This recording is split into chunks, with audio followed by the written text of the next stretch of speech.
Hello, good evening and welcome. Or good morning, good afternoon, depending on where you are and when you're watching. Today we are looking at Affinity Designer. Again, this is our 102. Last time we had a 101. But first, who am I? I'm Elaine Giles, long-time trainer, podcast host, geek, and I love my software, particularly my Affinity software. So as I said last time, we looked at Affinity Designer from the very basics. And what we covered, we looked at document presets, which were a good place to start to give you a file that was in the correct format for whatever it was you were trying to create. We then looked at the tools and we went past the tools into looking at grouping, making new curves and making compound shapes. Using those techniques, we actually made an app icon. And if that looks familiar, it's the Apple icon. The Apple Health app icon, and we'll be revisiting that tonight because we'll be doing other things with it. We also looked at gradients, which was fairly straightforward, to be honest. Other things less so. So we looked at vector cropping and pasting inside. So that was where we had a vector and we actually cropped the vector in the same way that you would use a crop tool in a bitmap editing application. And then we did the paste inside, where we pasted one shape into another shape. And that meant that it cropped itself automatically. So it was sort of super cropping we did with that. And then we went on to embedding a file. We embedded an Affinity Designer file inside another Affinity Designer file. And as we made changes to the embedded file, the file it was embedded in automatically updated, which was fantastic. But there are a few limits with that. So we will be revisiting that later. But now we're going to go in and have a look at what I've got to show you tonight. Some pretty advanced stuff tonight, mixed in with a mixed bag of treats, I shall say. So let's go and have a look. Right, first thing I'm going to need is Affinity Designer then, isn't it? So let's open that. Now I'm running my screen as 1600 by 900, so it's not too small for you. So if it looks a little bit different than yours, it should just look like the tools are bigger. They're not, it's the rest of the screen that's smaller. You can see all of the tools in this resolution that you can on a 27-inch iMac. So it shouldn't look too different, just a little bit different. Right, first thing I'm going to look at is going back to what we started with in 101, which was the tools. But what I'm doing with it this time is not doing squiggles. I'm going to replicate something. Good evening, Jonathan. Good to have you with us. So what I've got here, I've got a reference image, which is this image at the top. And I'd like to really recreate this, but recreate it in vector, because if I zoom in there and show you, this is bitmap and it's all pixelated and all kinds of things, and we don't want that. So it's really using the tools that you've got in there to replicate that. I'm going to start with just one of those cards. So I'm going to get the rounded rectangle tool, and it's a fairly straightforward example, isn't it? It's not going to be too tricky at all to do this. But there are tricks that we can employ. So first of all, we don't want the background of that red. The corners aren't rounded correctly, so we need to work on this. So I'm going to go and fill it with white. So making sure I've got it selected, and so change that to white, not the outline, the fill. The actual outline I want to be black, and I probably want it a little bit wider than that, set to 2 pixels. I might go up to 3, 4 with that. That doesn't look too bad. Now in here, it's a rounded rectangle. So as I move into it, I'm going to double click, and as I double click on it, I get this red handle. As I get to that red handle, what I need to do with it is stretch it upwards. You see you get a line. That line is showing you where you can move that from and to. You can take it all the way out to make it a full rectangle, or take it all the way back in. I want it with just a little bit of a curve at the corner. So that looks pretty spot on. That'll do nicely. That's the easy bit. The next bit's to sort out the shapes and things. I'm going to start with an easy one though. So I'll just go and get in here from underneath the star, which is usually a triangle. Helpfully, there's a diamond tool. So that's a good place to start, isn't it? So I'm just going to draw out a diamond. And there we go. Now I can change the shape of that with the red handle, but I don't actually want to in this circumstance. But I do need to lose the stroke on it. So take that away and add a fill to it that's red. And then it's just a matter of making sure that that shape is in the right place, which it is, right in the middle. Don't actually need to do much more to create a card. I need the A, so I need some text, which is T for text tool. And I'm just going to click once on there. Now, I've actually got a font that works quite well with this, which is a free font, and it's Bebus New. So it's a little bit small there, so I need to make it bigger. So I think we can actually take that up to 48. And I have an A up there. Now, underneath that, I need to have this diamond, and I think it does need to be a little bit wider, doesn't it? I'll take it that wide, making sure it's right. Now, if this was a 103 or a 104, I'd be showing you how to make a symbol now. But in this case, I'm just going to duplicate this.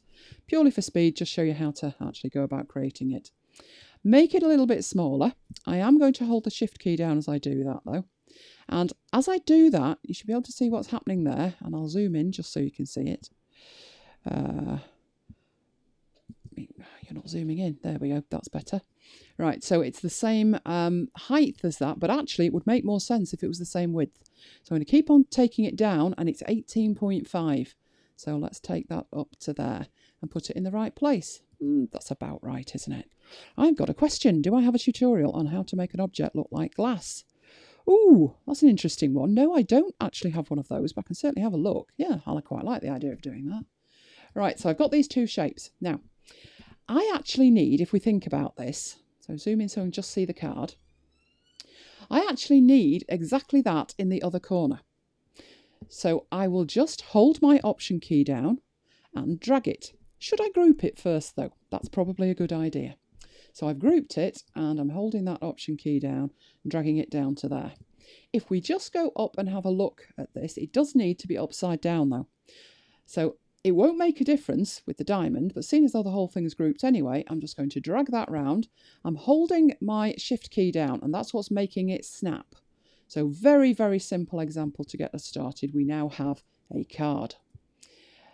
Now, at that point, and this was something that we didn't touch on in the 101, it would be a very good idea before we go any further, because we're going to do the other cards, it would be a very good idea to tidy the layers panel up. Because what we have in the layers panel, we've got our reference image, which we can heartily ignore because we can always take the tick out of the view box and that will disappear. But we've got the background of the card, the diamond, we've got the ace and the diamond in the top corner and the bottom corner. If I start duplicating before I do anything with them, it won't be pretty in that layers panel. So what I'm doing is drawing around to select everything, holding down the Option key, and dragging out, and I've now got a copy. And now look at the state of my layers. That's not pretty. To work through and group those together now would take me longer. So best thing I can do is undo that and make a group at this point. And if I wanted to go in and name the layers as well, that added bonus points for doing that. Obviously, I'm claiming I'm in the middle of a demo and it will take me too long. So I'll just group them together. So now I've actually got one card there. Now when I duplicate that, I will get another group. But this time, all of the elements that make up that shape are neatly inside the group. So that is fantastic. Now all I need to do is to make changes. So I'm going to go into here. I need where the diamond is to actually have a heart. Luckily, you're still following along, aren't you? There's a heart tool as well. So very easy to get a heart. Just need it to match the size of the other one. Right in the middle of the screen, so that shouldn't be difficult. And then I can delete the diamond. Then I can make sure I've got the heart, Option key, drag out another copy. You could also use Command and J for that, which is the key to duplicate. And then scale it down. So I'm scaling it down and I want it to be the same width, which is 18.5. So as soon as it is, I'm okay there. I'll put it in the right place, but at the moment, if we look across at the layers panel over here, it looks as though it's on the same level as the center heart. We don't want that. We want it to be in the group. So I need to select the group, open the group up. There's the diamond. The heart is in the right place at the moment, but it's not within the group. So pixel-wise, it's in the right place. But I could do with dragging that up and putting it in the group. And then I can delete the diamond that's in that group. And that is all neat and tidy. So delete the diamond. Perfect. What I'll do with this one is I will duplicate that again and I'll rotate it all the way around. So I'm holding that shift key as I'm going. Then I'm holding the option key rather, shift key, 18.5, take it across, put it in the right place and do the same thing. Close up that group, open up the other group. It should be where the diamond is. So move it up to there, delete the diamond. And now we've got hearts. Brilliant. Easy. Easy this, isn't it? Right, I've got 2 more to go. It starts getting a little bit tricky now. Right, who's going to tell me in the chat why it's going to get tricky as I duplicate this? So option key down, and as I drag that across, so I'm dragging it across there. I can actually already make the other one, can't I? So I'll drag that one out again. Or did I actually need to do that? Let me undo that. Because I've dragged that one, if I use Command and J, oh no, it didn't do that. That was because I unselected it. Naughty me. But there you go. That would work if you hadn't selected it. So what I'm going to do now, zoom out a little bit so you can see all the cards I've got. Oh, it has done it. It has done it. Now I've got 5 and I don't want 5. Let's lose that. So I'm okay with the diamond, okay with the heart. Coming on to this one. Have I got anybody making a guess as to what the problem is here? Or what the potential problem's going to be? First thing I need to do while you're thinking about that is I'm going to make the letter A's all black. So I need to double click once, double click twice, and that selects the A. From there, I can choose the black. So very, very straightforward. I'm just going to go through and I'm going to do that with all of the other options. So into there for the A, make sure I've got just the A. There, double click, double click. You've actually gone into edit it, but we can work anyway. Don't be awkward. Right, and black there. Okay. Nobody's even making a stab as to why I'm going to have a problem here. Right, which one should I do first then? Let's go for spades first. Right, my problem is not only they're different colour, that's easy. It's the shape. If I go across to the menu I've been using, I don't have a card suit shape. I don't have anything there that would represent a spade, really. So I'm going to have to draw it. Or am I? And what you need to do at this stage is actually think about what that shape looks like. And we've got one up there. So if we actually look at that shape, instead of drawing it, I could draw around it with a pencil. It would be difficult to get it precise, but I could draw around it. But if you actually look at it, doesn't it look like the complete inverse of the heart with a little triangle on it? It does. Right, well, let's use that knowledge because we have got a heart symbol down here. So I'm going to double click to select it. I'm going to get my option key, hold the shift key down and rotate it. Well, I'm holding the shift key down so it rotates in increments so I can get it 180 degrees. So that's not looking too bad. It's not black, but I can make it black. Very simple. And then I just need the tail bit coming out, which looked like a triangle. So going back to my shape, choose the triangle tool, draw out a triangle. Doesn't look too bad. Getting my move tool and moving that into place. And that's pretty accurate, isn't it? I could go in and I could edit it in different ways to make it look so like a spade, but just a little bit quirky. But actually, I can get away with that. So I'm going to select the first shape, select the second. This is where I've got those options. I could group these shapes, which would leave them independently editable. I could create a compound shape, or I could just create a new curve with them. I'm actually here going to do, which one should I do? I think I'll make a new curve, and now it's actually that shape. So it's one shape that I can colour, I can do anything I like with it. It's one new shape, and it's a curve.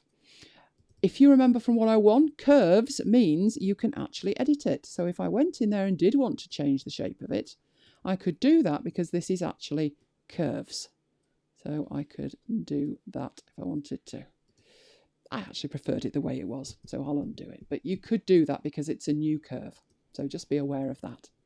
And then it's really just a matter of duplicating just like I did last time. Making sure I've got the move tool, which is the V key. Click on that. Now I've double clicked on it. I needed to click once. I'm getting carried away, aren't I? Option key, create a copy. Command key. No, I don't even need the command key. Shift key to hold it down.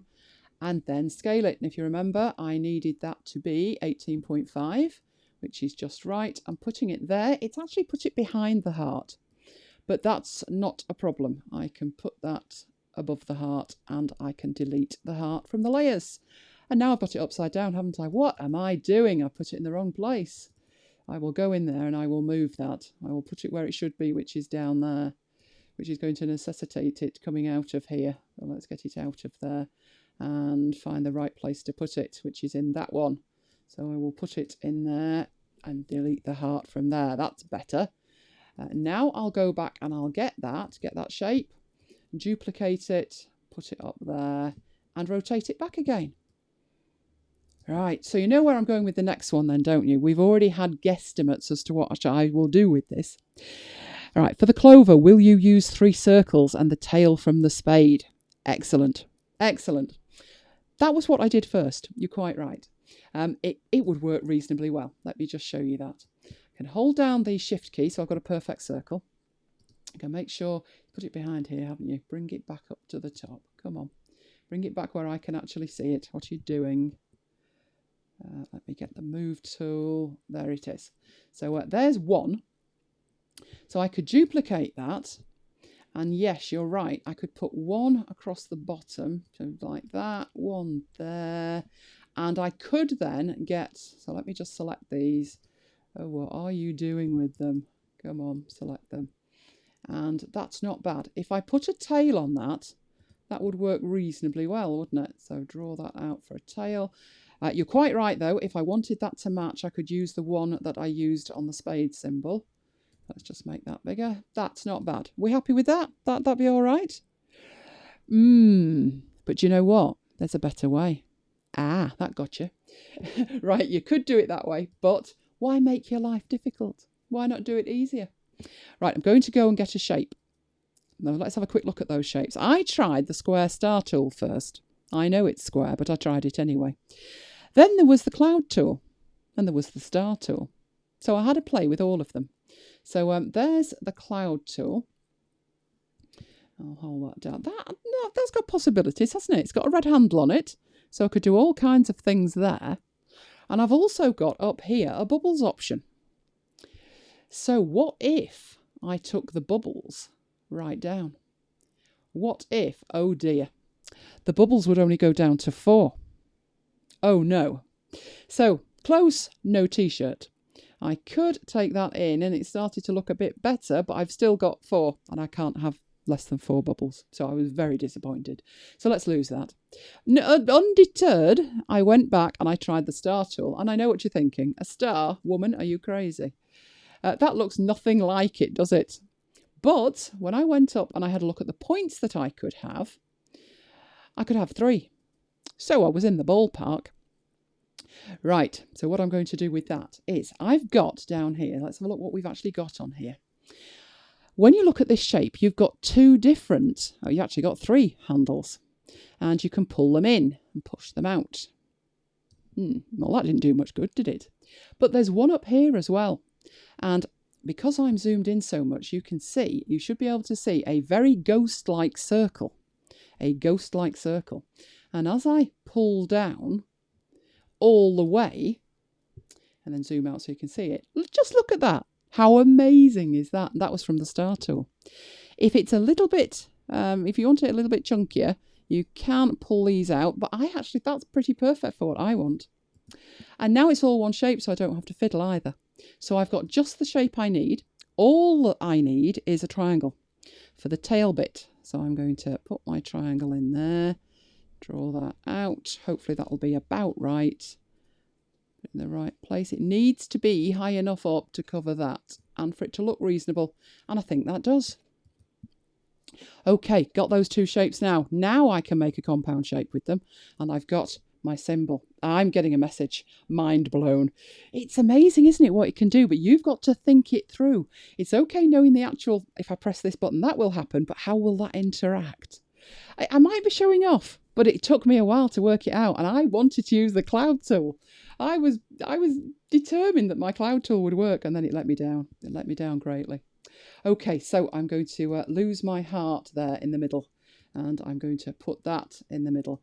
And then, you can see with this one, the one that's over here, that's all hideous, that this one is a much better shape. So it did work very well. Star tool. And all I would need to do with that is duplicate it twice, get it into the right place, do the old rotate thing. So I will quickly do that, won't talk you through it. You're probably sick of hearing me narrate that. as long as it gets down to around almost the right size. Almost the right size. So I'll zoom in, that's too big. But if I get it nearly in the right place and I keep going, I should see it snap at some point and put it in the right place. And then I'd need to get it in the right place and lose the heart, etc, etc. That's the one there, so I can lose the heart, which was mine. Oh, it would be the top one, wouldn't it? Put that one in there, and so forth. So I would just need to do that with that one. Get it down to a reasonable size and put it in place and delete the heart. So I need to do that as well, don't I? The reason that I need to delete the heart is if I don't do this properly, one, it would never do. And two, if I don't do it properly, then the next bit might not work. And we want the next bit to work. So I'm going to delete these shapes that we had before. Don't need those. We found a much better way. And now I've got all my cards. And last thing to think about was, oh, that one's not in there. It's not in there. Where have you gone now? You should be there. You are. Thumbnail's just not updated. There we go. So with these here, I can now start replicating that. But there's a couple of things, a couple of gotchas. Right, first of all, to rotate it, simple enough, use the rotate handle at the top. I'm not particularly worried about it being 100% accurate in terms of rotation.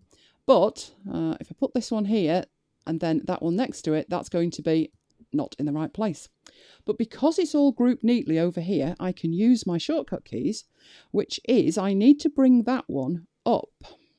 So I'm holding down Command and I'm using the square bracket, the right-hand square bracket, and that brings it up in the layer stack, and I can rotate that there. So put that over the top of there.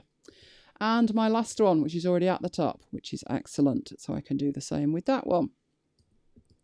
And now I've got my cards. Right, so I am going to select all four of them. So I'm holding the Shift key down and selecting them. And now what I want to do is I want them to be a little bit smaller to put them in the corner. Right, the issue I've got with that is if I'll make a group first. So there's my group. And now it's one shape, which means I can click away and just click back and scale it. But what happens when I scale it is as I go smaller, because I want it as a logo over here, look what happens. My border isn't scaling properly. So what I would need to do is make some changes with that. So I'm going to undo that. Let's go out so I can see the whole thing. Undo. What I would need to do in here is go and find my shape, which is my rounded rectangle thing here, and look at the stroke that's on it. And it is a black stroke that is 4 pixels. And there is one little option there, which is scale with object. And that is not checked by default. But if I put a tick in that box and then go back and scale that object, so I'm just doing it once on here, I've only on one bit, I will undo this, but when I scale it, you can see it retains it. So that's fantastic. That's exactly what I want. But I'm going to have to do it to all of the shapes. So I need to make sure that I'm in the right place to select the rounded rectangle, put the tick in the box, the next rounded rectangle, put the tick in the box, and the last rounded rectangle and put the tick in the box. Right, now if I scale that all the way down to tiny and put it in the right place and zoom in, it's not gone too broad on the stroke and covered up my A letters. Okay, so I've got my symbol there. What I would be looking to do to finish that off would be fold up my layers, hide my reference. I would go and find a file. So I'll go and place a file here, which should be in my card sharps folder. Place a background, which is probably way too big, but I'll make it a little bit smaller, get it onto the canvas, and then put my symbol on the top of it, which means just moving it up the layer stack. And there we have perfect symbols. And you can then replicate that. I will expect you to go away and do your homework and create me an entire pack of cards. All of them, the kings, the queens, the aces, and all of the numbers. There you go, there's your homework. So there's very simple drawing techniques, but you need to know the tricks. And when you know the tricks, it's even simpler, isn't it? Right, I'm going to close this file down and I'm going to create a new file from scratch. Okay, so just a web file. Just really to show you, I've shown you some shapes here, just to show you other things that you can do with the shapes. I'm just going to draw out a square. So I'm holding down the shift key, so that is a perfect square. I will take it up to be 200. Spot on. And I will give it a bit of a colour. So not greys, let's have some web safe colours. Let's make it a nice colour we can see, something like that. Now, one of the things that you can do with these shapes, there is a distinction between a curve and a shape. This is a rectangle shape. All the things we've looked at, the triangles and things, these are shapes. They actually tell you in the layers panel that they are shapes. You can convert them to curves, and once you've converted them to curves, they lose their specialness, as it were, their intelligence. So I've made a change to that with my red point. If I right click on that now and choose convert to curves, I can still edit it in a similar way, but it's lost its red curve. So it's lost that little point. It's no longer a smart shape. It is now actually a curve. And when you look in here, it shows you it's a curve. So without doing any of that, I'm going to show you that in here, you have an option to skew. So when you are skewing something, you need to hover just underneath or just above or just to one of the sides, and you get a two-headed arrow. And when you have that two-headed arrow, you can skew the shape. So when on earth could you use that in a real world situation? In a real world. Well, what I'm going to do is I'm going to skew this upwards. I'd like it to be skewed by -30. And sometimes I can't get that precise. Needless to say, live demo, it's working. But if it wasn't, so let's say it's 29.6, you would need to go over to the bottom here and you would need to put in there -30. So you can type it in just as easily as you can skew it by hand. Right. So I've got one skewed shape. Fabulous. What on earth can I do with that that's interesting then? Well, first thing I'm going to do is make a copy of that skewed shape. And now I'm going to flip it. So I'm flipping it that way. Right. And I'm not trying to be 100% precise here. And you can see I've got a little bit of a gap in the middle. I'm not going to worry about that. I'm just going to show you how to really think about vector shapes. So I've got two of them. I'm now going to duplicate those. So I'm making a copy of those. And I shall put that behind there, just underneath there. Right, okay. Still nothing magical, is it? Not looking like much at the moment. Right, but you can now start working with that. So what I'm going to do is duplicate this one and put it into place there, next to that one. In the words of somebody we don't talk about anymore, can you see what it is yet? I'll copy that one and put that down there. Should be looking familiar-ish.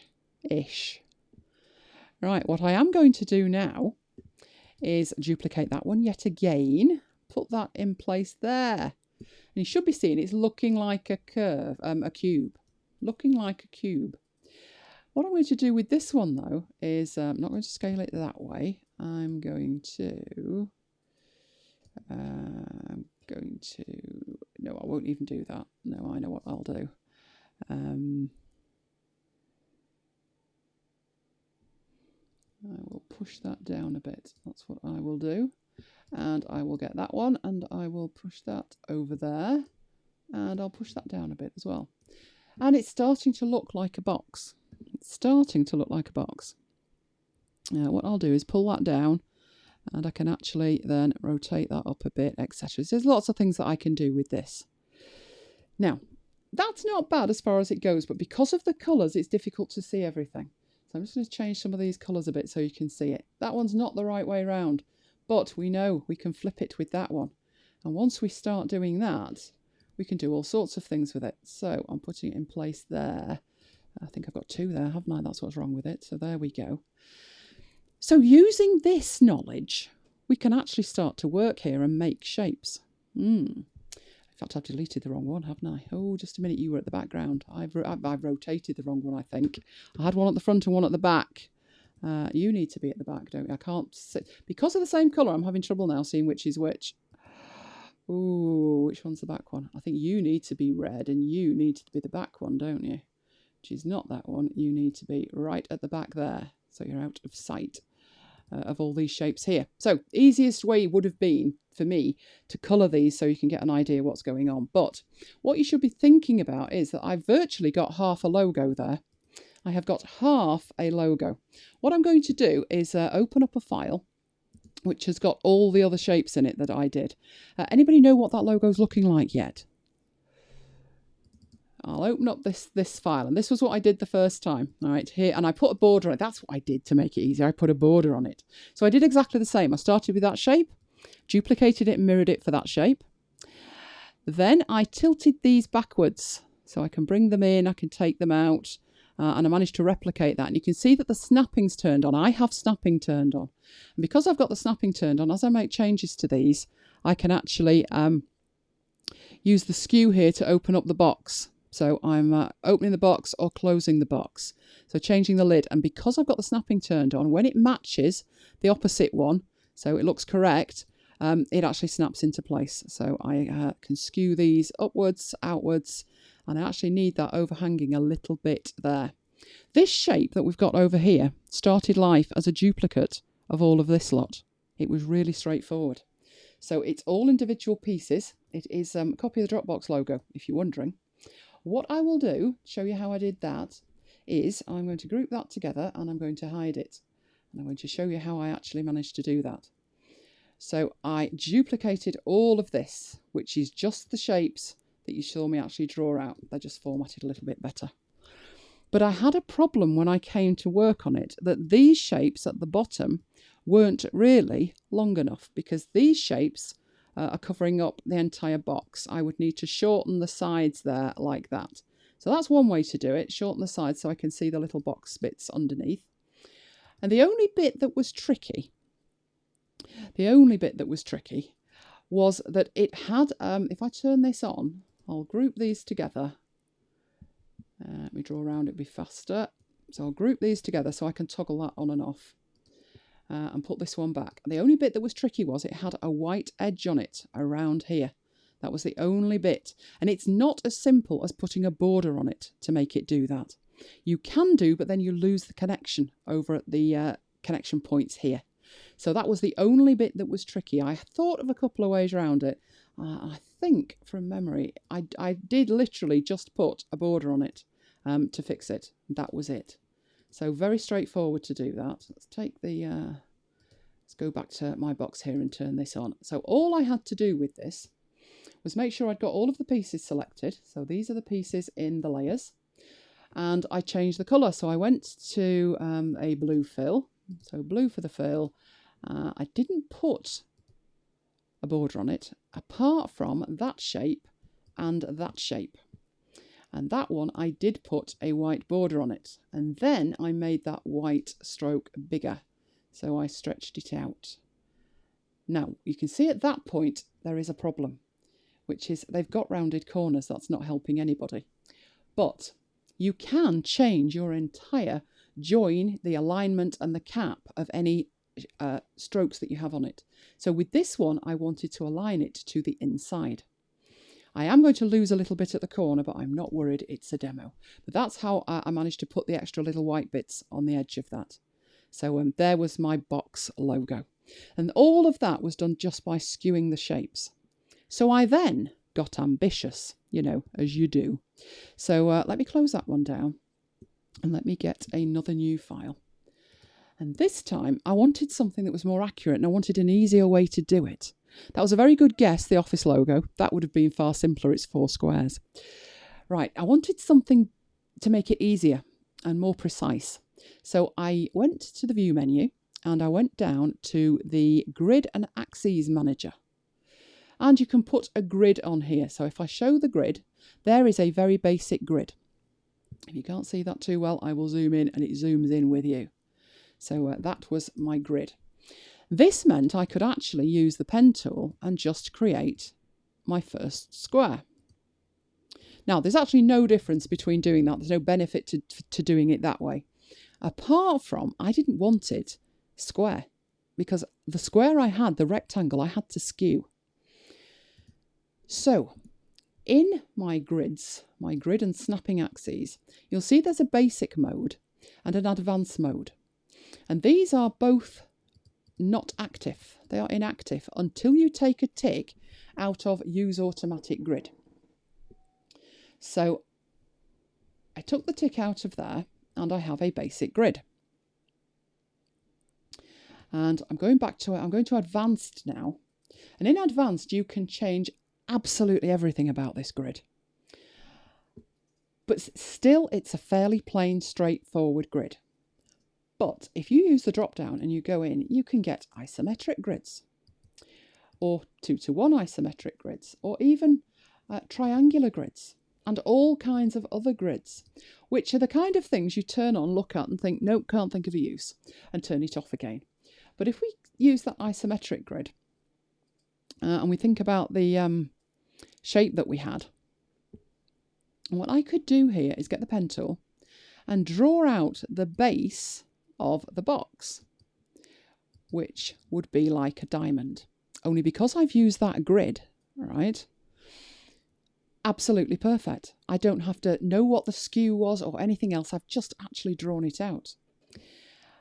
Now, how you would use this is, let's say I wanted this to be a box. I can draw out another one underneath, and you can see it starts to look like the top and bottom of a box.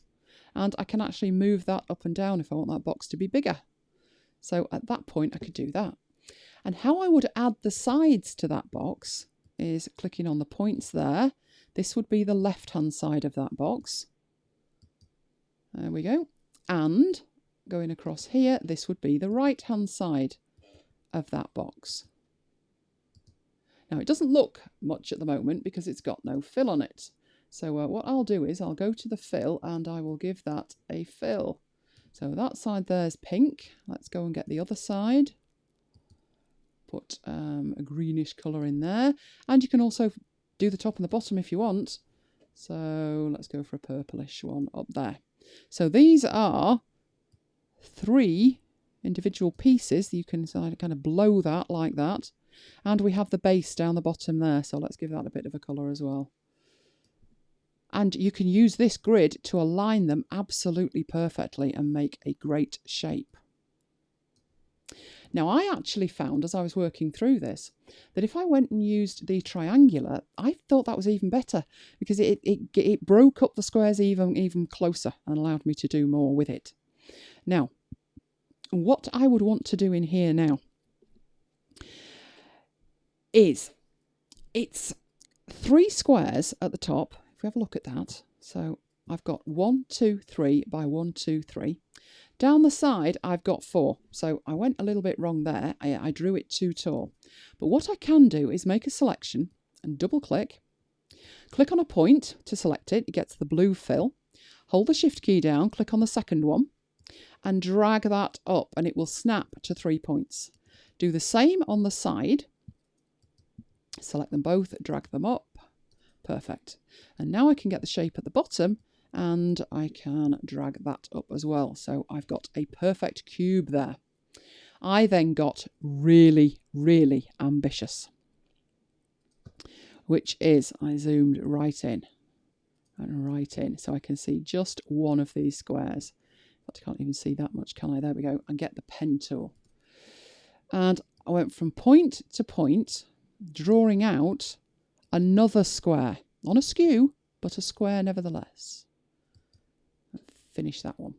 So I'm going to put a colour in there and let's zoom out to that.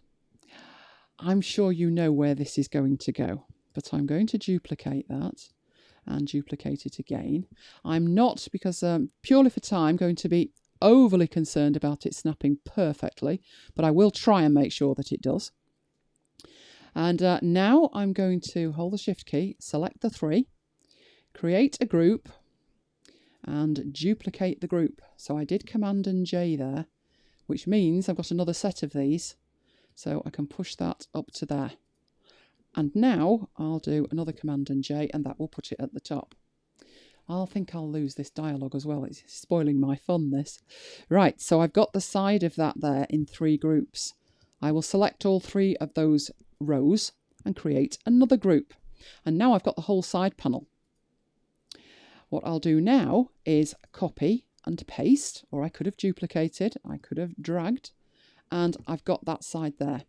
To make that work on this peachy side, I need to flip it and then load it into place like that. This time in my grid, I don't want them to be yellow.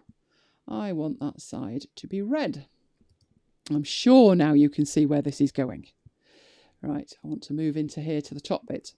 I could start fiddling with that, but just to make sure I drill home what I did, I will zoom in and show you I use the pen tool, get in the corners, draw out the square, that corner there, link it up with the first one, and I wanted that one to be blue.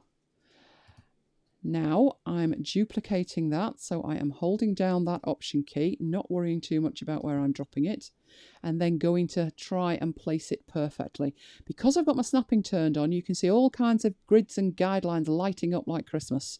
That's telling me that they are in the right place.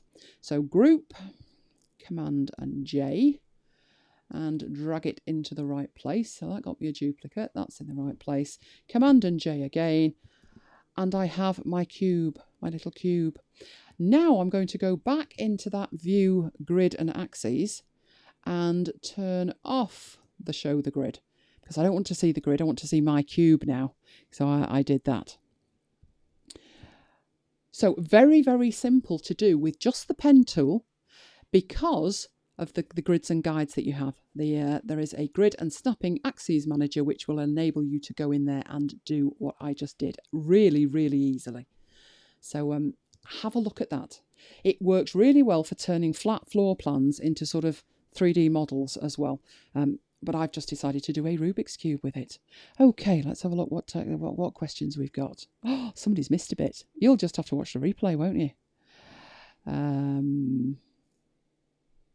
Okay, no, not too bad. Not too. Somebody did guess right. I'm glad you guessed right. At least it looks like it's supposed to look if you guess right. So I will save that. We don't want to put it in there though. We want it in the Rubik's Cube. So I'll just put cube in there and save that. Right. Okay. What have we got next? What have we got next? We have got painting inside. I briefly mentioned this in the 101, but we didn't get to see it. So what I've got here is a file, which is vector. I will open up the layers so you can see the entire thing. It's lots and lots of curves. So that curve there is the fire that the fire-breathing dragon is breathing. And there's all kinds of other curves, right down to little circles over here, that one is. And there's all the other little circles. So, first thing I'll do is, let's have a look at that curve there. There's a curve. One thing that we did do in the 101, which would work nicely here, is to put a gradient on there. So I've just hit the G key. The gradient tool is over on the toolbar on the left-hand side, which is the fill tool, which is a gradient if I drag it out. There we go. But I don't want it white and grey. I'd like that to be real fire breathing. So making sure that I've got that selected, I'm going to choose a colour. So I'll go for quite orange at that end. Selecting that one and then choosing another colour, but slightly different this time. Let's go more yellowy, like that. In fact, that's a little bit greeny, isn't it? Let's have that more yellow. There we are. So that's just briefly showing you, reminding you about the gradient features. But over here, I'm going to concentrate on the tail here. So that bit there. It's very flat, it's very vector based. But you have a different mode within Affinity Designer, which is Pixel Persona. So going into the Pixel Persona, you can, it does actually change all the tools. So if we look at the tools on the left-hand side, switching from Draw Mode to Pixel Persona changes all of the tools. And what we now have here is a brush tool. But this brush tool that we've got is going to draw in pixels. It's not going to draw vectors, it's going to draw pixels. Okay, I'm going to get a colour for this. So let's choose a darkish green. Needs to be quite dark. And I'll just show you that as I draw on there, hang on, what are you doing? That's a selection brush. It's that wrong brush. My mistake is this brush down here. Can't tell one brush from another. Right, so as I'm drawing on this, you can see I'm not great sticking in the lines, am I? But it draws pixels. We can see that over here. It tells us it's a pixel layer. It draws pixels. Not bad. Not bad. If I take that pixel layer that I have just drawn and I cut it, so Command and X, and I then select the tail. So here's the tail within the Layers panel. And if I now choose Edit, Paste Inside, it will paste the pixels inside the tail shape. Okay. Which makes it much neater and much tidier. I can still scale it. It won't pull it outside. You can see it moving. But it's not the best way to do that kind of work. But it does work. So I'm going to undo that. Right, making sure I've got the brush tool, the right brush tool this time, not the select tool, the brush tool. You have an option here where you can insert behind the selection, insert on the top of the selection, or insert inside the selection. So making sure that I've got the tail selected, if I then, oh yeah, you're not doing it now, are you? Come on. Don't let me down. Don't let me down. I wanted you to be in there. That's right. You're going to do this for me? There we go. So because I've got the tail selected, as I start painting, it is going outside the lines. You can see that down there. It is going outside the lines, but because it's painting inside, we're only seeing the bit that is inside the shape that I selected. And I can make my brush much smaller, put a little bit at the top, leave a little bit of green showing. I can also use other tools there. So if I wanted to, if I'd gone a little bit crazy and I wanted to delete some of that, I could. So I've gone a little bit crazy there. I will delete a bit with the erase tool and take that out. So that is how you use the pixel persona integrated inside Affinity Designer with vector tools as well. Okay, so very, very simple as long as you know it's there and what you can actually use it for. So that was our dragon. So I will save our dragon and close our dragon down. Right, let's move on and let's have a look. Mindful of time, let's have a look. What should I do next? I promised text, so I'm going to have to look at text. Whether I want to or not, I'm going to have to look at text. Right, you have two different types of text in Affinity Designer. When you click on the text tool, the default is the artistic text tool. So as you click once on the canvas and put your text in. It usually goes in very small, so that's 12 points. With it selected, you can see what's happening with my mouse. It's scaling it as I'm going, which isn't very helpful. But I can go in here and scale that text. Now, the beauty of this text is that it remains editable.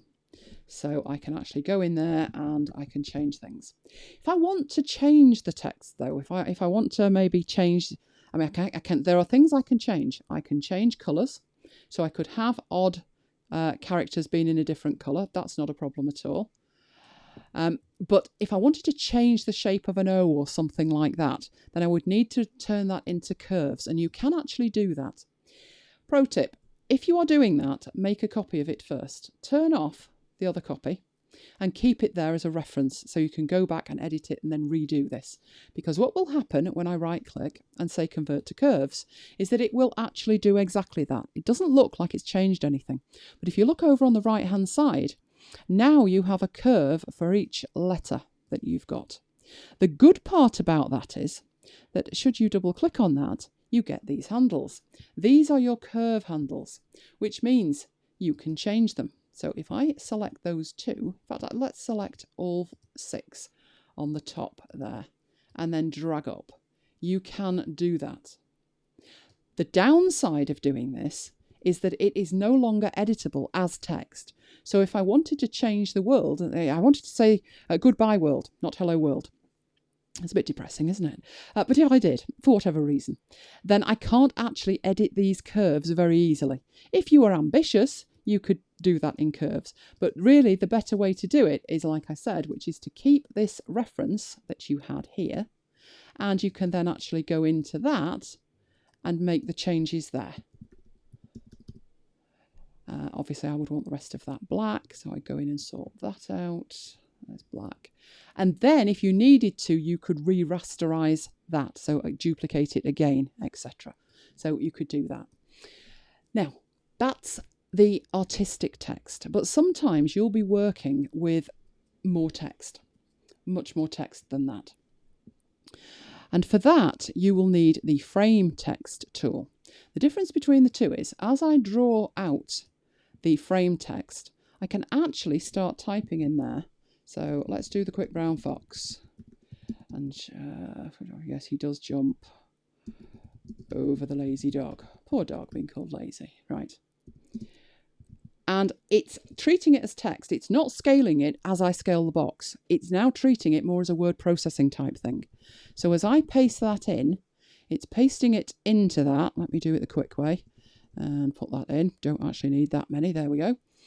I can rescale that. So I can, hang on, let me select the text.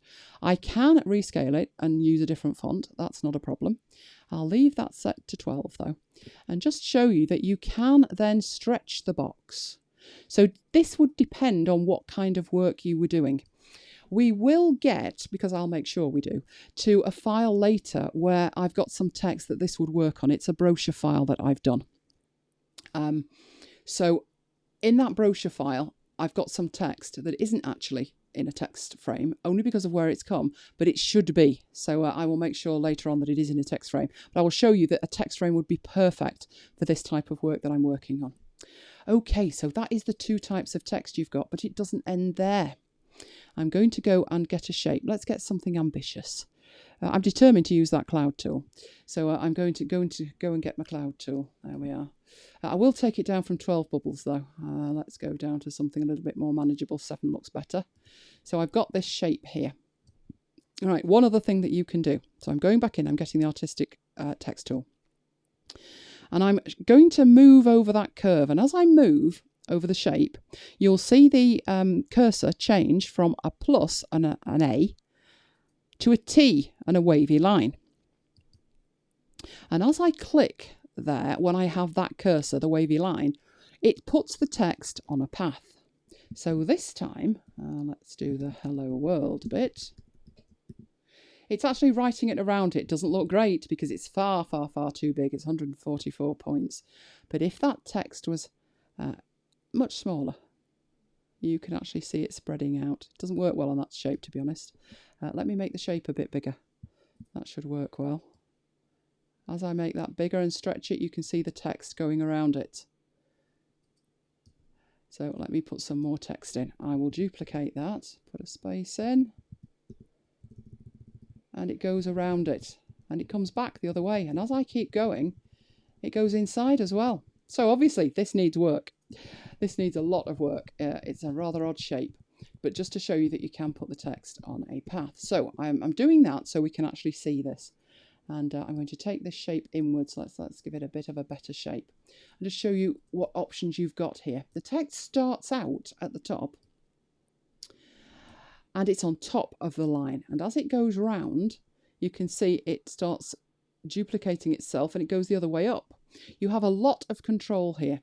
So just let me take away some of this text. It's going to get distracting if we've got too much of it. There we go, that's a little bit better. Right, I can show you here that with this text, you can change your baseline. So I'm going up here, and as I move that, it moves it away from the shape, or it moves it inside the shape. So not only can you have the text on the path, right in the middle if you want, you can have it outside the shape or inside the shape as well. So depending on what you're trying to do with that, that might make sense to change. You can also change where it starts from, because you have here a little, it looks like orange, little orange triangle at the beginning and the end.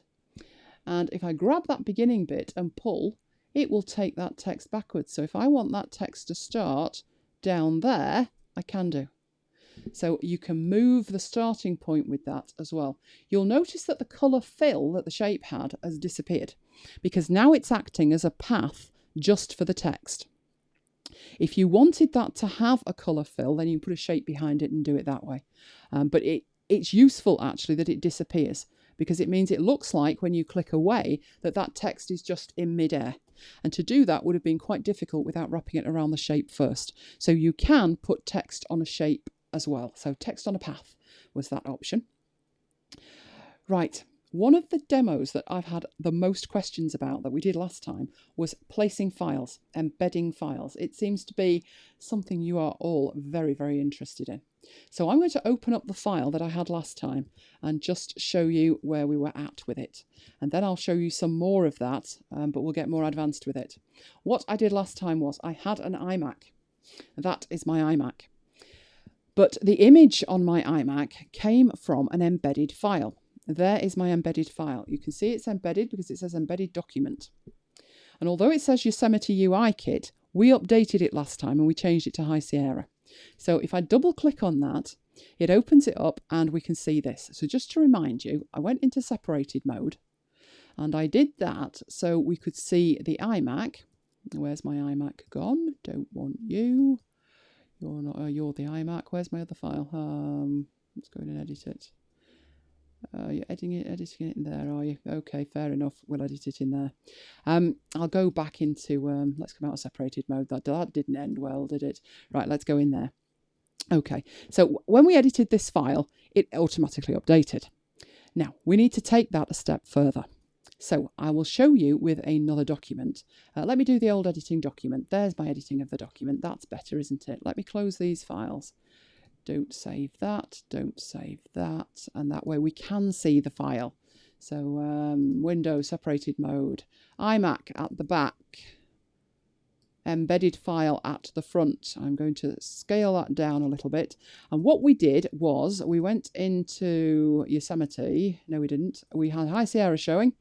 And I toggled that off and then the wallpaper from the iMac Pro appeared. So let's leave it set to the iMac Pro. But anything that you do in this file, which is the embedded file, ripples through to this file. So that was the simplest example of that I could give you. Let's make it more complicated. This is what people have asked about. So let's make it much more complicated. Right, I'm going to open up another file. And I will show you what this one can do, which is a simple mock-up of an iPhone. Now, what I'm doing with this, who's noticed something different? I'll waffle for a bit while you tell me what's different. But what I've got here, I'll talk you through the file. You can tell me what the big difference is on the screen. I've got here a very simple mock-up of a white iPhone. And if we look at the layers and groups over here, there is a white background that I can toggle on and off. There is a group called Stuff, and it is the stuff. It is the screen of the iPhone. It's got all the elements that make up this iPhone. Then it's got the screen at the top, which it says turn off. And then there is a group, and within the group I've got some things that I've added to it. Now, anybody notice what the big difference is? When I said I was going to open a file, it opened all right, but it actually opened in Affinity Photo. Who noticed that? This is because it was a Photoshop file, and I've converted it to an Affinity Photo file. So it is a photo file rather than being an Affinity Designer file. But it's worth showing you this because I've got a file that I've done. It's very simple. It's embarrassingly simple, to be honest, which is this, which is a mock-up of the Mac Bytes. That's my podcast. A mock-up of the Mac Bytes artwork. Embarrassingly simple, like I said, but it's garish enough to prove the point. So this is my Affinity Designer file, and what I would like to do is showcase one of those screens on an iPhone. That's what I need to do. Okay, so that's my file in Designer. So I'll close my file and go back to Photo. I want it to appear there, but I want it to appear at that angle. So first thing I need to do is to place the file. This is exactly what we did in Designer. So what you've learned in Designer, you can actually do in here. So I'm going into Simple iPhone Mockup. And there's the file that I need to place. It's exactly the same as you did in Designer. I'm going into Photo, though, for a reason. Actually, for a few reasons. One, what I'm trying to place works in Photo. Where I'm trying to place it into, or it already is a pixel-based file. And it will work brilliantly. So first of all, I'm going to click once and that will embed my file, and there's my file. I can resize it. And I can do clever things with it as well, which you may not be aware of. I had, as you're aware, 3 colours. I had the pink, the green and the orange. But it's picked the orange one. Why has it picked the orange one? Was it the first one? I can't remember. But it's not a problem, because up here I have got a message that says artboard. This is where artboards come into play. I'll show you in Designer. I will just show you that file in Designer. This is why artboards are important. I have 3 artboards in this file. My orange artboard, my green artboard and my pink artboard. All an artboard is a discrete area of a file. Just to show you, I'll get a new file.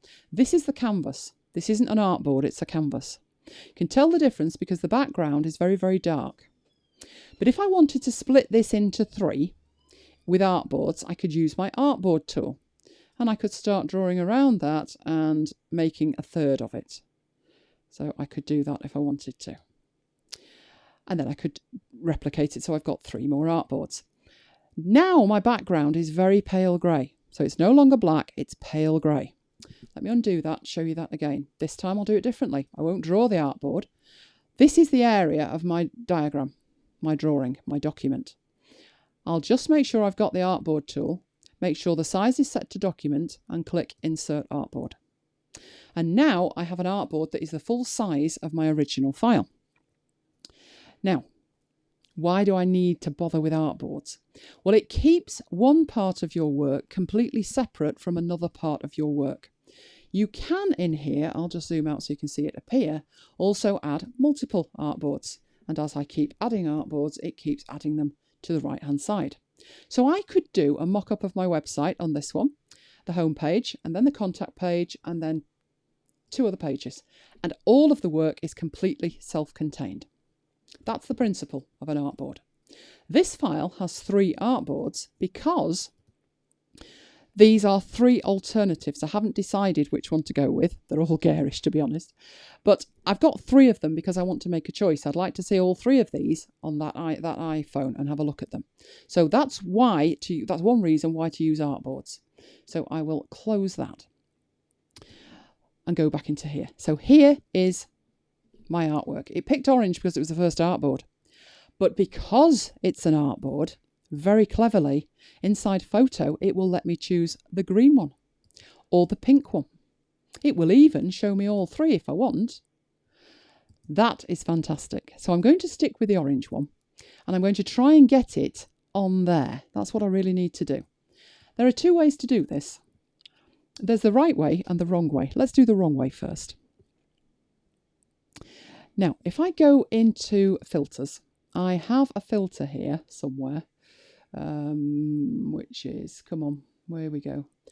Perspective. I can distort to a perspective, I think. Or was it, which one was I using? Was it that one? Got to make absolutely certain it was that one first.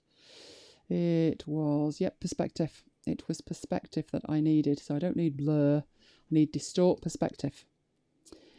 And it gives me a single plane. It puts a whole grid on top of my artwork. Fantastic. Now all I need to do is to pull it into place. And it's really easy. I just go for the corners, not being that precise, because I'm going to zoom in to make sure it's spot on accurate. So I can move to the corners. That's nowhere near accurate, woman. So take it there. Moving across. I'm using the mouse to move, but you could just as easily use a trackpad. Just cover that up. So get this in place. Don't know why I'm bothering. This is the wrong way to do it, but you'll get the idea. We must be precise, mustn't we? And down to the last one. That one should be a little bit nearer at least. No, I must need glasses. There we are. So I have placed it. Fantastic. Now I will hit apply. And there it is. Looks great. Showcases that fantastic. I'll make sure I've selected it. And I'll go up to my menu bar and I'll change it to the oh no I won't. Oh dear. Now I've lost the ability to change it from orange to pink to green. It's gone. Why has it gone? It's gone because over here it's rendered it in pixels to make it twist and pivot to the right place. Oh dear. So that's the way that doesn't work.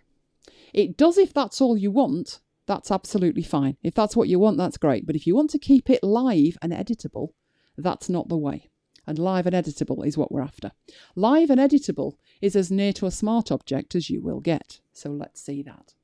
So going back to File and Place and starting again with a new copy of my file, which is my iOS mockup, which is my 3-coloured monstrosity. There we go. So scale it a little bit. This one is the live one. Yep, let's just check. I can get to green, I can get to pink. Fantastic. This time I will do exactly what you've seen me do once, but I will do it in a different way. And the different way that I will do it is go to Layer, go to Live Filter Layer, and choose Perspective Filter. Now, a live filter layer, as the name implies, allows you to edit this retrospectively. That's what we need. So I will apply the filter. Now it's exactly the same. You can't really tell the difference between this and the first way I did it. So I will do exactly the same again and probably be just as far out as the last one, but I will tidy it up. It will make a difference. So bringing this in.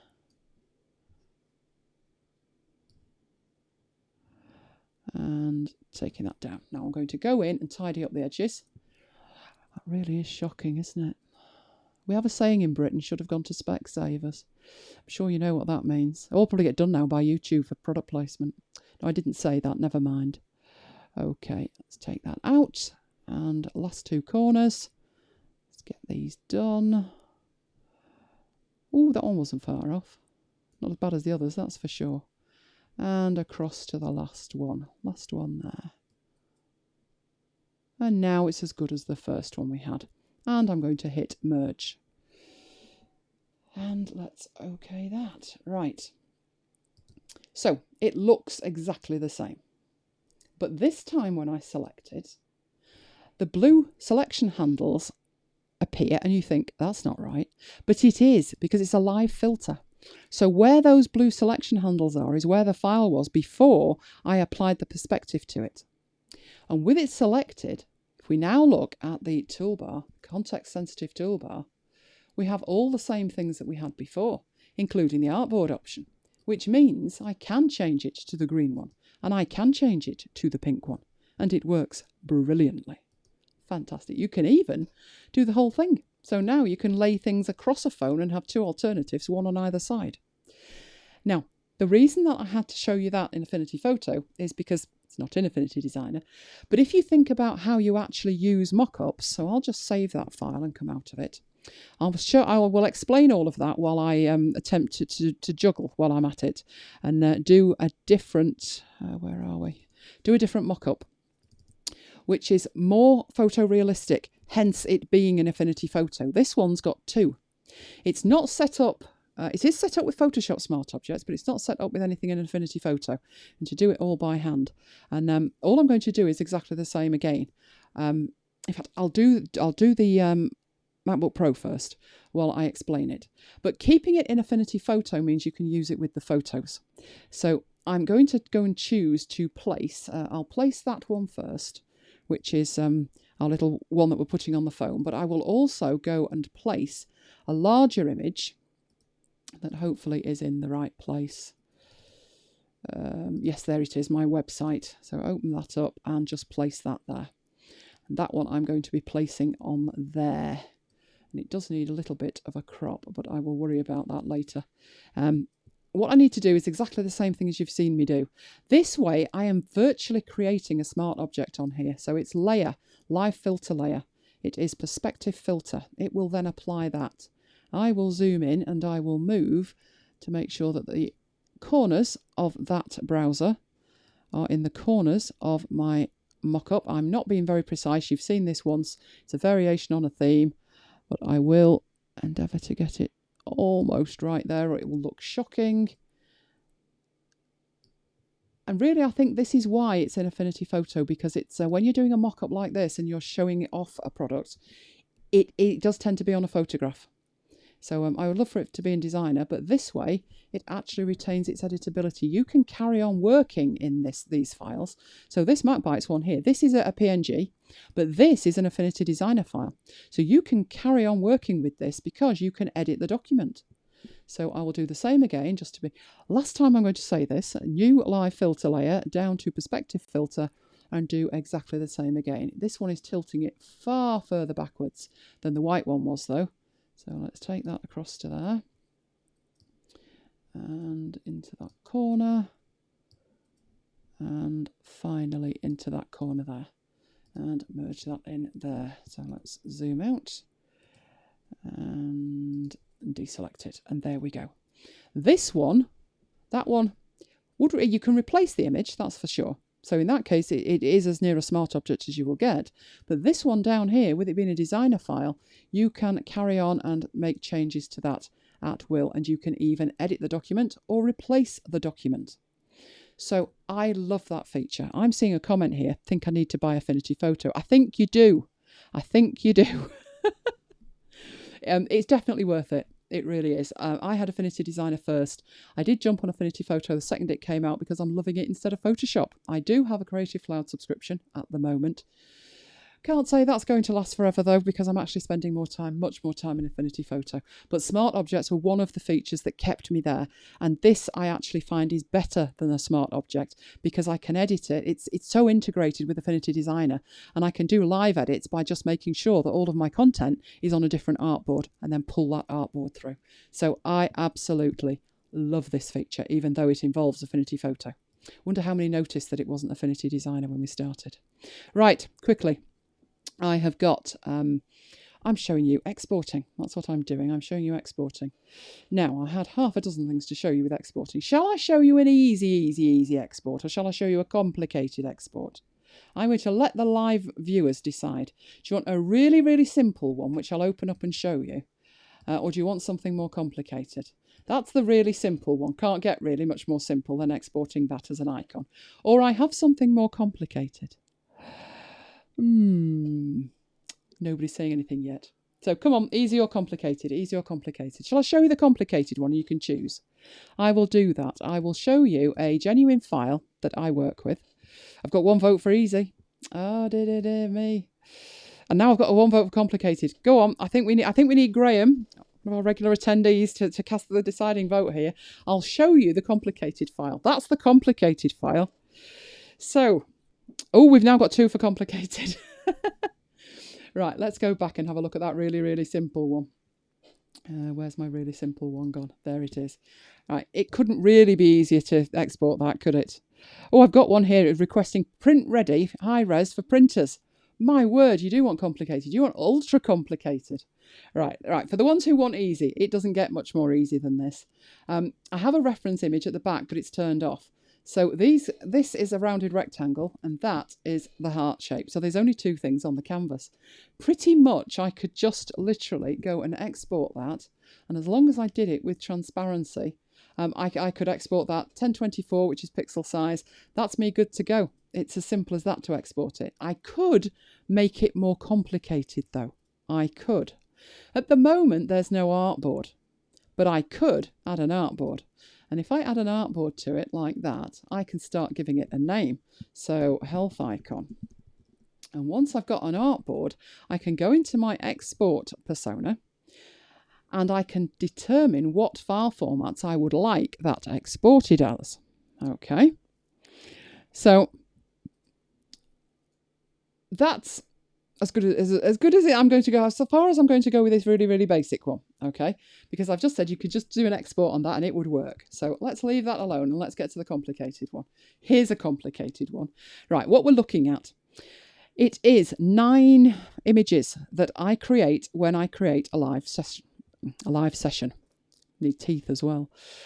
I have two 16:9 ratio images at the top here. This is the basic one that I use virtually everywhere. This is a 16:9 ratio that has a date on it. This one is for use on my blog, which is a featured image. It needs to be a different ratio. That's why there is a different image file. This one, crazy big, is what Eventbrite demands. So I have a bigger one as well. Again, of a different ratio. Then my film strip slider wants another one. Facebook wants a different one. And I need 3 square images. One that's just square, one that's square with transparent background, and one that's dedicated for WooCommerce. So those are what I need every time I make a live session. If you wonder why I'm not live every day, now you know why, because I've got to do all of this. Now, because I've got little black names at the top here, that should indicate to you that I have a collection of artboards. The reason I added the artboards was both for management and also for export, to make the export really, really easy. So what we've got over here, there's the first artboard, the second artboard. You'll notice that I've got a layer. So these are artboards, but that one is a layer. And you will notice there that I have blue underneath it. That's my layer colour. That tells me that that's a layer. That one I don't want to export. What that one is, if I toggle it on, is the notes to tell me where they're used. So if I select all of the others and turn these off, there are my notes. And it's where they're all used, just to remind me, because I'm bound to forget. So I have that there. Aren't I organised? That's scary, isn't it? So I'll turn these back on and turn that one off. Now, if I now go into the export persona, because I could just try and export this, but I'd regret it. So let's go into the export persona. Because I have artboards, every artboard automatically is available for export as a slice. So looking across at the slices that I have available, I have the whole thing, which I've taken the tick out of. There's no benefit to me whatsoever having all the artboards exported as one single image together. Okay, so that one's turned off. All of the others are turned on. But what file formats do I want? Well, let's pick something simple. Let's pick the square one. If I use the disclosure triangle and open that up, you can see the blue area that I've got is the instructions for export. And what I have told this is that I want a PNG, but I actually want two copies of a PNG. I want one at what is 600 pixels square, which is 1 times, and I want another one at 300 pixels square. I also want a JPEG, and I want that at 1 times and 2 times. And I could just carry on doing that. I could say, why have I got a 2 times JPEG when I haven't got a 2 times PNG? Well, if I want to add an extra export, I click the plus option. It lets me choose 1 times, 2 times, 3 times, or specific, or I could just type in. So I actually want that 2 times. It even lets me give it a name. So it's going to use the slice name and the scale suffix for that. So that's absolutely fine. So I've added an export format. So I've got PNG, I've got JPEG. But what if I wanted, something else? What if I wanted to create a PDF? Well, then it's a different plus. There's one plus there underneath the format, but there's also another plus which is slightly outdented. And if I click that, it adds a new format from which I can choose all of these formats. So I would want a PDF for export. That's it. It's added my PDF for export. I've got a screen update issue, but it has actually added it. There we go. That was just a screen update. There is my PDF. Now, if all I wanted was a PDF, then I can just hit this button here, this export, this size option, and put it on the desktop. I know I shouldn't, but I will. And I have exported one artboard as a PDF. That's not bad if that's what I want. But I will show you on these files that some of them are exported once, like that one. There is no JPEG required of the full width slider. It's just a PNG. The WooCommerce one's got 2. But let's go up to this 16:9. 16:9's the bane of my life. 16:9 is the video ratio. So I need one exporting at 1280 by 720. I need 1600 by 900. I need double size. I need a PDF. I need JPEGs. I need PNGs. I use them in my newsletter, so I need one 300 pixels by 169 pixels. You get the idea. It's complicated. I need a lot of stuff here. So I will unfurl this and show you what I've got. I'll zoom in as well so you can see it. I've got PNG exporting at 1 times 730, 640, 624, 600, 544. You get the idea. There's lots of them. I've then got one PDF, and then I've got the whole lot again in JPEGs. It's crazy. But I only have to set that up once because I've made a template of this file. I never have to go in there and touch it now. All I need to do is make changes on the artboards, and the instructions in here to export will export the entire lot. Let's have a look at that. I've got 9 slices with content I want to export, so I will click on export. I will create a new folder on my desktop that I will call posters, and I will then just say export it. Because there's so many, it does have a little think about it, but it literally takes sort of around the 10 to 12 second mark usually. So let's let it finish its stuff. There we go, it's done. And I'll move that out of the way so we can see it. There's the square PDF that we had. And here is my posters folder. So I'm going to open my posters folder. And there are all the images that automatically are created out of Affinity Designer. To say that saves me a ton of work and a ton of time is an understatement. I have also made sure that they are named with the sizes that they are. And the reason that I do that is I then use another application to batch rename those files. So I just put, in this case, Affinity Photo at the beginning, and then I have all my files. This was the example that I mentioned in the 101 session where I said I used to have a script of 3,000 to 4,000 lines to do this inside Adobe Fireworks. And in Affinity Designer, it just does it. Literally just does it. Right, that was one complicated one. Who wants to see another complicated one? I'll run a little bit longer and you can see another complicated one if you want. I'm sure you want to see something even more complicated than that, don't you? Because that one was pretty complicated. Right, let's close that down. Let's go and get the most complicated file. This is a genuine file. It's alive, this. It is a brand kit for a client. And it doesn't look as complicated as the last one, but trust me, it is. This one is print ready.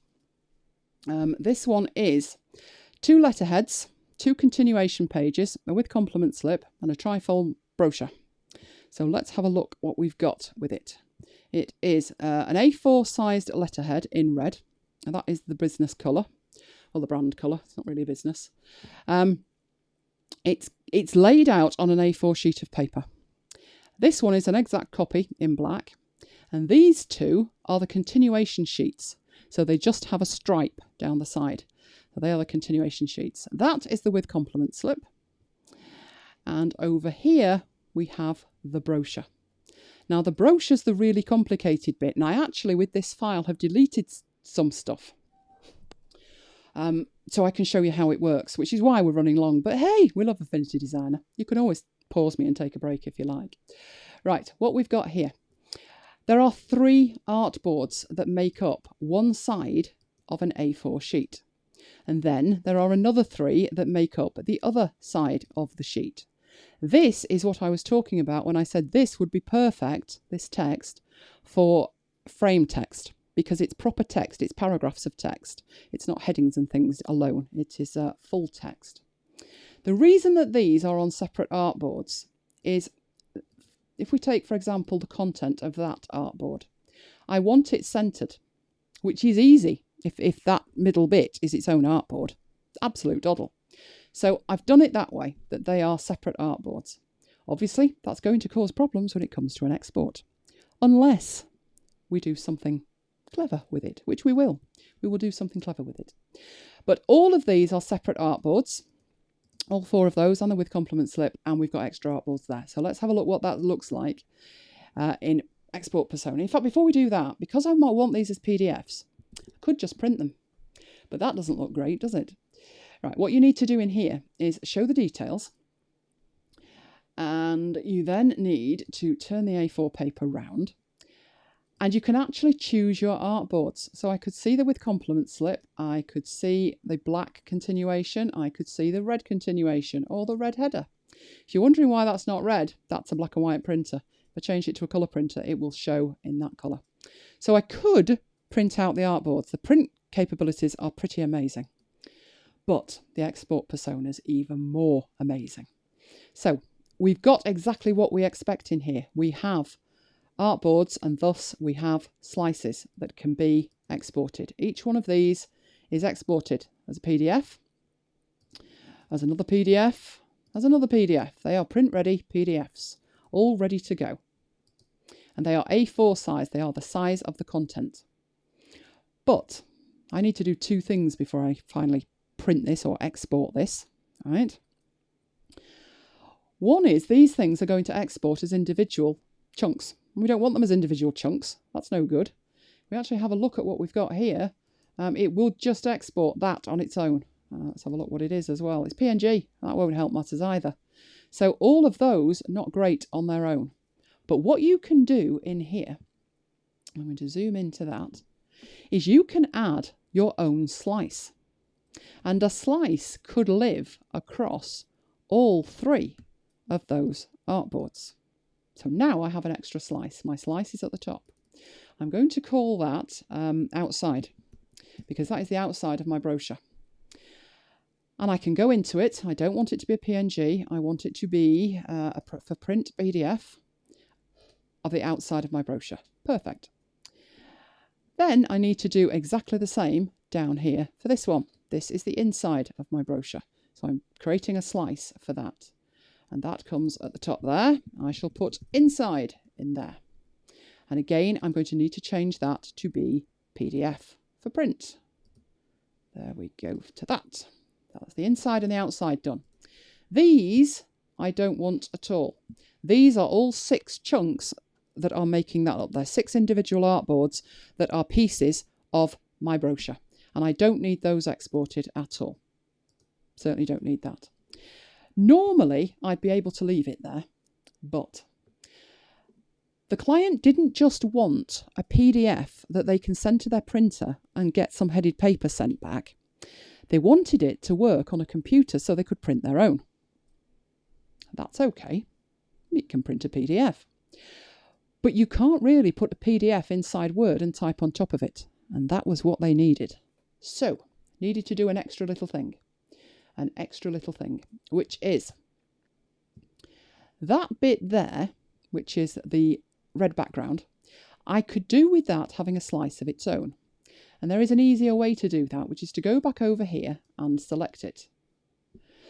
And then I can, now how did I do this in here?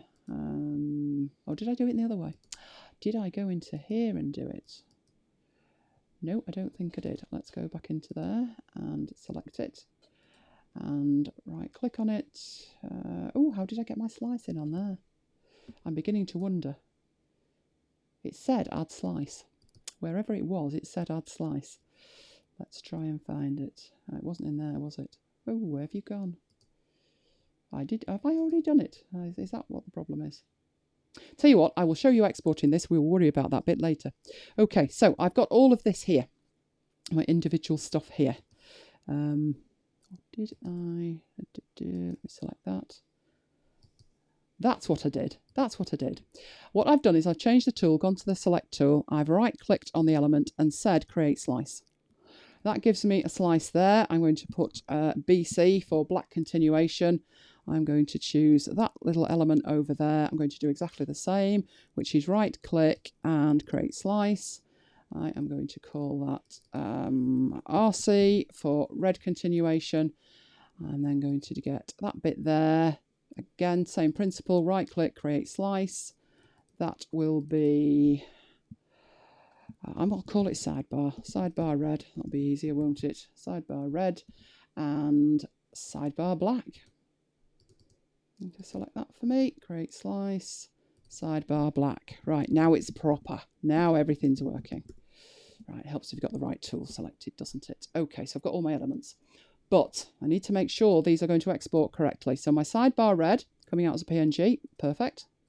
My sidebar black, PNG, so yep, that's going to work. I just want the individual chunks. I will show you what I did with that when I finished exporting this. And I'm ready to go.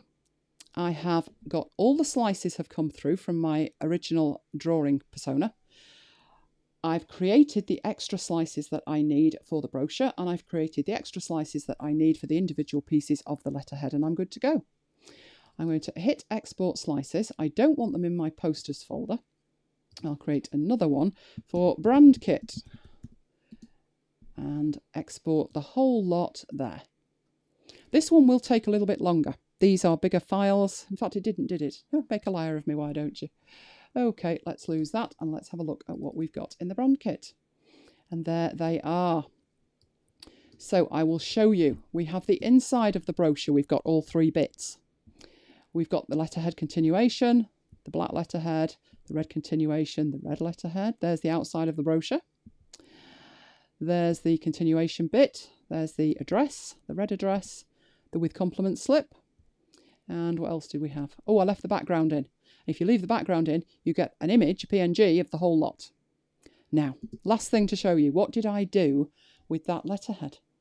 What did I do with these individual chunks, which is that bit there, continuation, the continuation, and the sidebar? What did I do with them? And what I did with them was I created this, which is a Word document, letterhead blank. And I embedded them in the file. So I'll zoom out so you can see a whole page. And there it is. I put that in there and it's ready to accept text. So I'm going to use a little trick with Word, which is equals rand, which will give me text. At which point I will duplicate that. And the reason that I'm duplicating it is I need a second page to show you that my second page is set up so it uses a continuation block. So it's not a PDF, it's individual chunks of my graphic that I took from Affinity Designer. And if I go in there, you can see where they are. There it is, there's my graphic. And if I go into that one, there's my graphic. And there is my graphic too. So that was what I did with it. Okay, we have run over dreadfully, but hey, it was fun, wasn't it? So let's get back into here. A very, very quick recap. I won't go over everything that I've just covered. I've already done that for quite long enough, but I will reiterate some of the points that I've made, which is you can get Affinity Designer, and 1.6 is coming out very, very soon, so very exciting. They always add a ton of new features that we will adore. You can get that from the Mac App Store. It is currently £48.99. I should have put in here as well that you might now want Affinity Photo to showcase all your fabulous designs, and that is also available in the Mac App Store at £48.99.